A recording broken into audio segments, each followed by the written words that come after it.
So today, yeah, as yesterday we did the various sources of secondary data as well as the precautions to be kept in mind while making use of data. So today we are going to discuss two important comprehensive sources of secondary data. So we live in India. We normally our inquiry would be relating to India. ठीक है, अगर India से बाहर किसी country से relate करती है तो of course we can make use of international publications. But here I am discussing two important sources of secondary data. Okay, these are the comprehensive sources.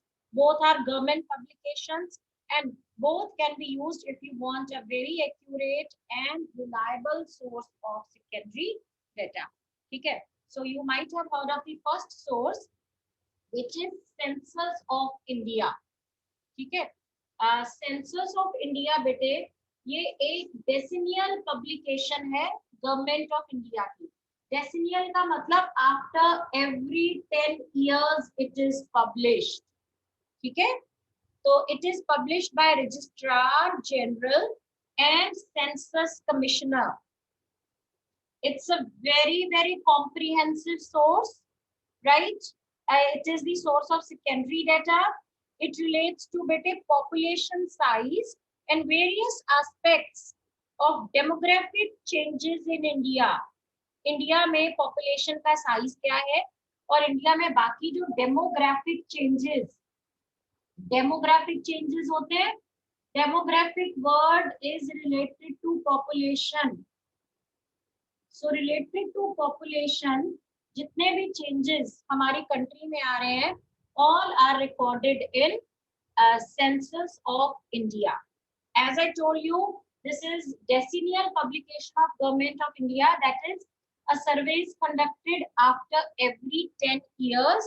And mind it, India की population इतनी ज़्यादा है और क्योंकि ये census है, census का मतलब हम each and every unit of population को study करते हैं.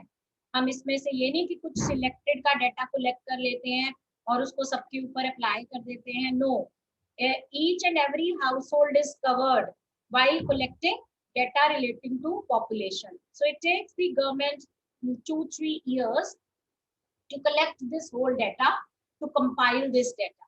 ठीक है, government appoints many enumerators. These enumerators are generally government employees.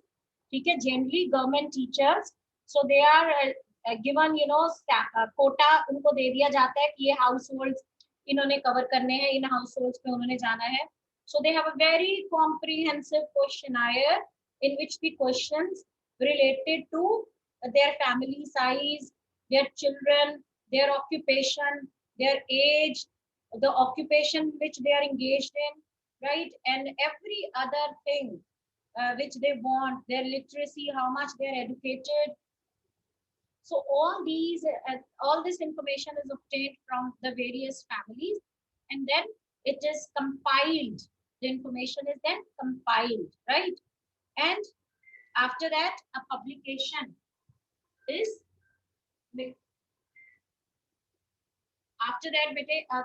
given in the form of a publication. ठीक है, so क्या क्या होता है सेंसस ऑफ इंडिया में. अगर आपको पता चल गया this is an important source of secondary data, लेकिन अगर आपका डेटा पॉपुलेशन से रिलेटेड है, ठीक है, आपकी जो इंक्वायरी है that relates to any aspect of population, only then you can make use of census of India, because it includes all the statistical information on following parameters. Which parameters? Related to size, growth and distribution of population in India. ठीक है, जितनी भी statistical information हमें चाहिए है relating to size of the population India में और India की डिफरेंट बेटे another point to be noted is इसमें जो इंफॉर्मेशन होती है ना, पहली बात मैंने बता दिया रिलेटेड टू पॉपुलेशन होती है. दूसरी बात पूरी कंट्री की, उसमें कंट्री के डिफरेंट स्टेट्स की, डिफरेंट यूनियन टेरिटरीज की. ठीक है, कोई भी इसमें स्टेट या यूनियन टेरिटरी को छोड़ा नहीं जाता. सारी इंफॉर्मेशन पूरी कंट्री से भी रिलेटेड है, यानी कंपाइल्ड इंफॉर्मेशन भी अवेलेबल होती है और स्टेट वाइज भी अवेलेबल होती है. तो हर स्टेट में पॉपुलेशन का साइज क्या है, उसका ग्रोथ रेट क्या रहा है, ठीक है। डिस्ट्रीब्यूशन कैसी है पॉपुलेशन की, कितने रूरल एरियाज में, कितने अर्बन एरियाज में, कितना पंजाब की पॉपुलेशन, हरियाणा की पॉपुलेशन, गोवा की पॉपुलेशन। सो ये सारा एस्पेक्ट उसमें दिया होता है। सेकेंडली बेटे density of population. All of you are aware of the meaning of density. It is the number of persons living per square of kilometre. ठीक है, तो पूरी इंडिया की एवरेज डेंसिटी क्या है, स्टेट वाइज डेंसिटी क्या है, तो उससे आपको ये पता चल जाता है कौन सी स्टेट सबसे ज्यादा डेंसली पॉपुलेटेड है। ठीक है। Then about state of literacy, आपने पढ़ा होगा 9th 10th में, केरला सबसे ज्यादा लिटरेट स्टेट है। ठीक है, 100% लिटरेसी है वहां पर। तो ये कहाँ से हमारे पास डेटा अवेलेबल होता है, आपने ये भी पढ़ा पॉवर्टी रेशो इंडिया में कितनी है, आपने ये पढ़ा कि इंडिया की पॉपुलेशन कितनी है। ठीक है, ये सारी चीजें आपको सेंसस ऑफ इंडिया से ही मिलती है। So what is the state of literacy, different states में लिटरेसी रेट क्या है, और मेल और फीमेल का लिटरेसी रेट क्या है, एवरेज लिटरेसी रेट क्या है, ठीक है, पूरी इंडिया का लिटरेसी रेट क्या है, ये सारी इंफॉर्मेशन आपको सेंसस ऑफ इंडिया में मिल सकती है। Then about the sex composition of the population, that is how many male, how many female. ठीक है, we are always interested in knowing the sex ratio of different states, of different countries. Say in Punjab, sex ratio is 953 female per 1000 male. So from where do we get this data? From census of India. So I am repeating, it is a decennial publication of Government of India. It is published by Registrar General and Census Commissioner. ठीक है, it includes statistical information on the following parameters: size, growth and distribution of population in India, density of population, state of literacy, and sex composition of population. Right? Anyone having any doubt? Okay, let's see what is the another important source of secondary data. Government publication, which is, that is reports and publications of NSSO. बेटे National, NSSO stands for National Sample Survey Office.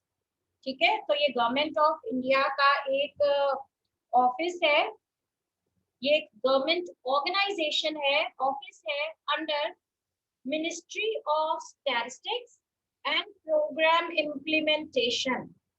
ठीक है, हमारी जो ministry है उसके different departments होते हैं, हर एक अलग अलग मिनिस्ट्रीज हैं हमारे, अलग अलग डिपार्टमेंट की। तो इसी तरह एक मिनिस्ट्री है which is of statistics and programme implementation. तो नाम से ही पता चल रहा है मिनिस्ट्री ऑफ स्टैटिस्टिक्स क्या करती है बेटे, ये सारा स्टैटिस्टिक्स कलेक्ट करती है इन इंडिया का relating to different economic activities. उस डेटा से आपको पता चलता है आपके पास कितने रिसोर्सेज अवेलेबल हैं, क्या पॉवर्टी रेशो है इंडिया में, एम्प्लॉयमेंट का क्या स्टेटस है, तो और डिफरेंट रिसोर्सेज को किस तरह से हम यूज करके इन प्रॉब्लम्स को सॉल्व कर सकते हैं। ठीक है, so this is all what is done under Ministry of Statistics and Program Implementation.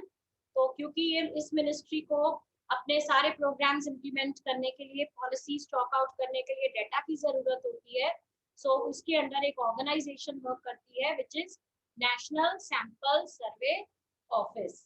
ठीक है, so it collects data, it conducts regular sample surveys. सबसे इंपॉर्टेंट बात ये है बेटे कि एनएसएसओ का जो डेटा होता है वो सेंसस बेस्ड नहीं होता, that is sample data.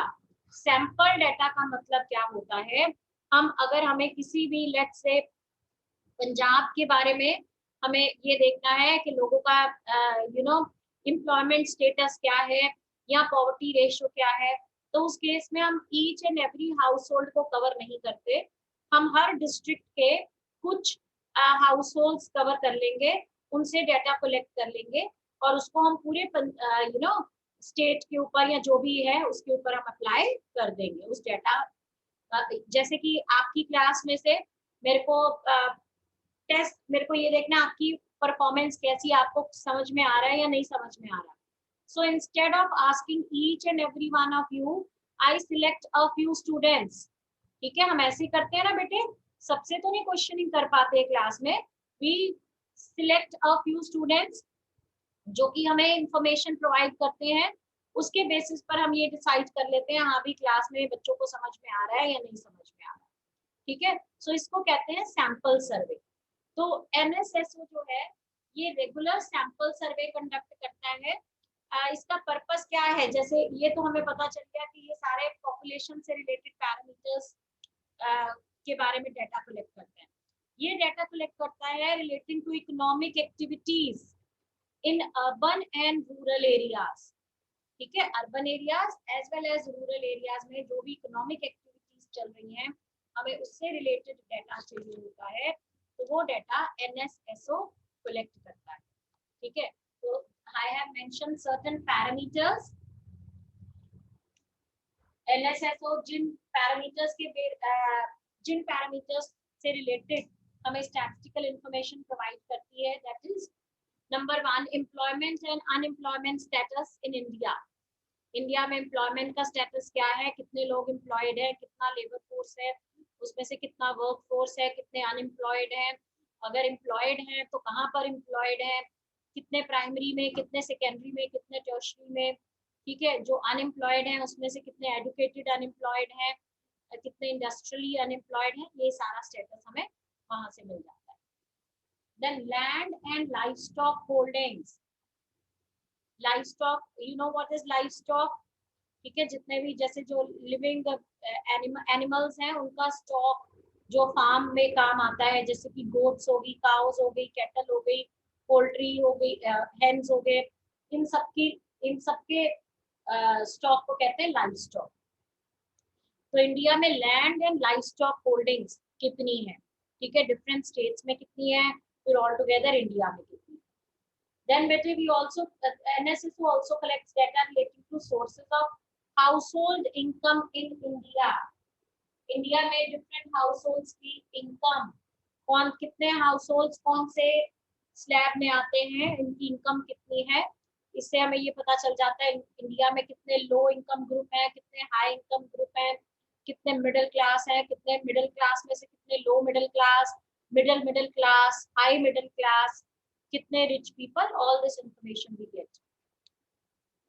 Then this collects data regarding consumption expenditure in India also.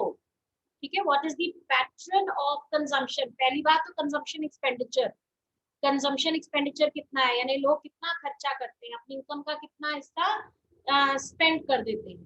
फिर उसके बाद इसमें ये भी देखा जाता है कि डिफरेंट कैटेगरीज ऑफ लोगों का कंजम्पशन एक्सपेंडिचर कितना है। ठीक है, क्या पैटर्न है, मतलब कौन से लोग किसके ऊपर ज्यादा स्पेंड करते हैं, राइट।